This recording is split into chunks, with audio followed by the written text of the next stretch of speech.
Ковидка каршы вакцина ясауга беренчеләрдән булып Мамадыш районында кирештеләр.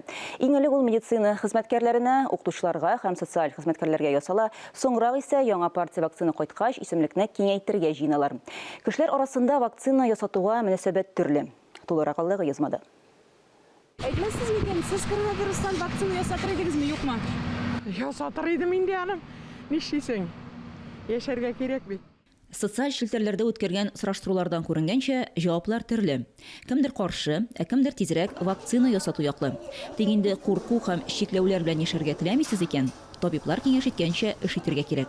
Мамадышка вакциналар кайту белән аны табибларга ясый башладылар. Үрнәк күрсәтеп, баш табиб Домир Хаҗиев процедуралар бүлмәсенә беренчеләрдән булып керде.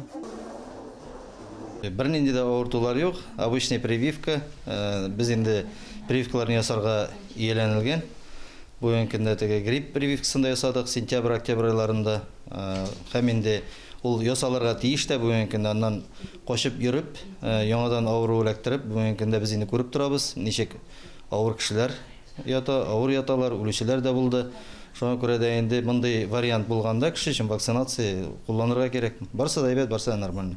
Вакцина ясаттым да оныттым принципы буенча булмый. Беренче укол бу әле башы гына. Сүз 42 көн турында бара. Вакцина 2 этаплы. 21 көннән соң кулланыла, шуңа күрә 42 көн дәвамында куркынычсызлык чараларын үтәргә кирәк. Ягъни күп кеше булган урыннарда йөрүдән тыелырга, битлек һәм гигиена режимын сакларга, социаль дистанцияны үтәргә кирәк. Шулпан Амири, Ландыш Бабаниязова, Алмаз Камалиев, Татарстан яңалыклары, Мамадыш районы.